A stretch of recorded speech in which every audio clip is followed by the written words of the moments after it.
Salam damai dan sejahtera. Dari beberapa komentar di video-video Crusader Network yang membahas soal sola scriptura, sangat terlihat kesulitan dari teman-teman Protestan untuk melihat prinsip sola scriptura ini sebagai kesesatan berbahaya yang menghalangi mereka untuk menerima kebenaran yang utuh. Padahal kegagalan sola scriptura itu sudah jelas dari kitab suci sendiri. Misalnya, Injil Yohanes yang dengan amat gamblang menyatakan bahwa hanya sebahagian saja perkataan dan perbuatan Tuhan Yesus yang dicatat dalam kitab suci. Yohanes bab 21 ayat 25. Ini saja sudah menunjukkan prinsip sola scriptura membuat Protestan mustahil menerima seluruh kebenaran. Meskipun kita asumsikan seluruh sabda Tuhan sudah tertulis seluruhnya dalam kitab suci, distorsi atau kekeliruan dalam proses penyalinan dan penterjemahan sudah pasti membuat pesan dalam semua kitab suci yang ada pada hari ini tidak mungkin sama persis dengan apa yang ditulis oleh para penulis kitab suci. Dengan demikian, kebenaran utuh juga gagal dimiliki Protestan. Ini fakta ilmiah yang tidak bisa disangkal. Konsekuensi logisnya, prinsip sola scriptura sudah pasti bertentangan dengan janji Tuhan bahwa seluruh sabdanya akan terjaga utuh sampai akhir zaman. Sampai detik ini tidak ada satupun Protestan yang dapat memberikan jawaban. Di gereja Protestan manakah kebenaran yang utuh itu tetap terjaga sesuai janji Yesus Kristus? Tapi toh fakta ini tidak juga menyurutkan semangat orang Protestan untuk tetap berpegang pada prinsip sola scriptura.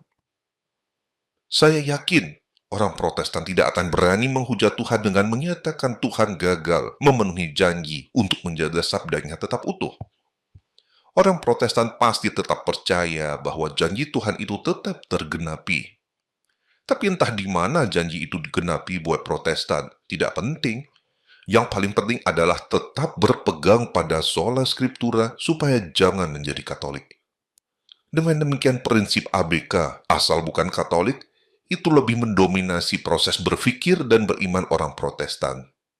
Memang menyedihkan, tapi itulah faktanya. Satu akibat penting dari kegigihan Protestan pada prinsip sesat sola scriptura ini adalah mereka tidak mampu melihat perlunya memiliki kebenaran yang utuh. Padahal, tanpa kebenaran yang utuh, Protestan gagal mendapatkan manfaat dari karya penebusan Yesus Kristus yang bertujuan untuk memulihkan kemanusiaan agar kembali menjadi serupa dengan citra Tuhan. Dalam khotbah di bukit, perintah Tuhan sangat jelas. Karena itu, haruslah kamu sempurna, sama seperti Bapamu yang di sorga adalah sempurna. Matius bab 5 ayat 48. Tuhan Yesus menuntut kita tidak hanya sekedar menjadi orang baik, tapi menjadi sempurna seperti Bapa di surga. Apa bisa Protestan memenuhi perintah ini dengan ajaran mereka yang tidak lengkap itu?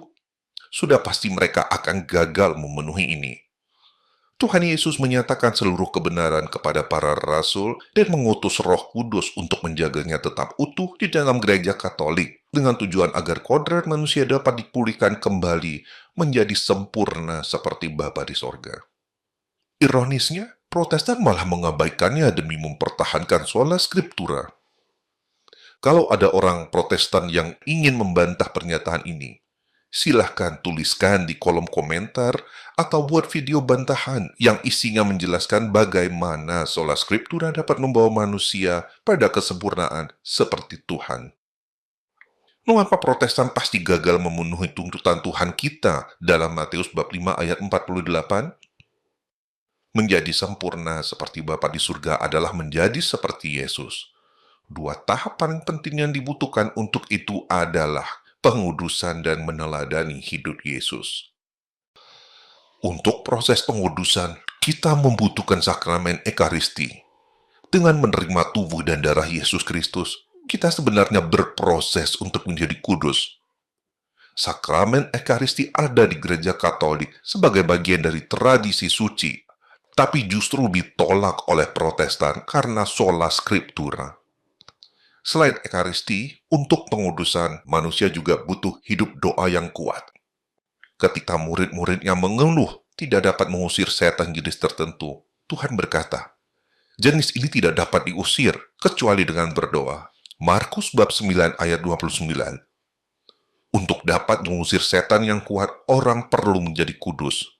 Dan untuk menjadi kudus, orang harus punya hidup doa yang cukup. Protestan yang mengandalkan kitab suci hanya dapat mengajarkan hidup doa yang sangat dangkal dan tidak memadai. Bandingkan ini dengan gereja Katolik yang sangat kaya akan tradisi hidup doa. Mulai dari doa rosario yang menjadi doa kesayangan umat Katolik, hingga latihan rohani Ignatian dan doa-doa kontemplatif yang dipraktekkan di berbagai biara. Itu semua adalah buah dari tradisi suci yang ditolak Protestan. Yang terakhir, mengikuti teladan Yesus Kristus. Hanya dengan berdasarkan kitab suci saja, apakah bisa Protestan mengajarkan bagaimana meneladani hidup Yesus? Sepertinya mustahil orang Protestan dapat mengikuti teladan hidup Yesus hanya berdasarkan perkataan dan perbuatannya yang tercatat dalam kitab suci. Selain itu, Protestan juga tidak punya sarana pengudusan yang diperlukan sebelum masuk ke tahap ini. Sebaliknya, di gereja Katolik ada penolong yang sangat penting agar manusia dapat meneladani hidup Yesus, yaitu Bunda Maria. Tidak ada manusia yang lebih mengenal Yesus selain Bunda Maria. Dengan menerimanya sebagai ibu serta mohon pertolongannya, Bunda Maria akan membimbing kita dengan cara yang terbaik agar kita dapat meneladani hidup Yesus. Dengan cara demikian, maka perintah untuk menjadi sempurna seperti Bapa di surga akan dapat diwujudkan oleh orang-orang Katolik yang berusaha untuk itu. Jadi, semua yang dibutuhkan manusia untuk menjadi sempurna, seperti sakramen Ekaristi, tradisi hidup doa, dan pertolongan Bunda Maria, tersedia di dalam gereja Katolik berkat tradisi suci. Itu semua ada karena kebenaran utuh yang dimiliki gereja Katolik. Kesimpulannya, kebenaran yang utuh itu perlu agar manusia dapat menjadi sempurna seperti Tuhan dan kembali pada kodratnya semula sebagai ciptaan yang serupa dengan citra Tuhan. Gereja Katolik memiliki kebenaran utuh ini dalam kitab suci dan tradisi suci, dan kebenaran yang utuh ini di dalam gereja Katolik akan terus terjaga berkat pertolongan Roh Kudus. Sebaliknya, Protestan yang memegang prinsip sola scriptura sudah pasti tidak memiliki kebenaran yang utuh, sehingga sudah pasti gagal memperoleh manfaat dari karya penebusan Yesus Kristus yang bertujuan untuk memulihkan kemanusiaan kita. Itulah kerugian besar yang harus diterima orang-orang Protestan akibat prinsip sola scriptura yang menyesatkan itu. Bukan hanya untuk memulihkan kemanusiaan kita, kebenaran yang utuh itu juga dibutuhkan untuk mewujudkan kerajaan Allah di bumi. Maka ketika orang Protestan berdoa Bapa kami, doa mereka tidak akan didengar Tuhan. Bagaimana mungkin Protestan mengharapkan kedatangan kerajaan Allah di bumi, tapi pada saat yang sama menolak kebenaran utuh yang dibutuhkan bagi terwujudnya kerajaan Allah? Itulah kemunafikan Protestan akibat sola scriptura. Akhirnya, sola scriptura membuat Protestan satu level dengan agama-agama kelas 2 seperti Islam, Hindu, Buddha, dan lain-lain. Agama-agama itu semua mengajarkan kebaikan, setidaknya begitulah pengakuan para pengikutnya. Tapi ada satu yang tak dapat diajarkan oleh agama-agama itu, yaitu menjadi sempurna seperti Tuhan.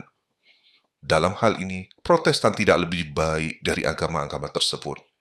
Kesempurnaan seperti Tuhan hanya bisa diraih melalui kebenaran sabda Tuhan yang utuh yang hanya tersedia di gereja Katolik. Terima kasih atas perhatian Anda. Viva Christori.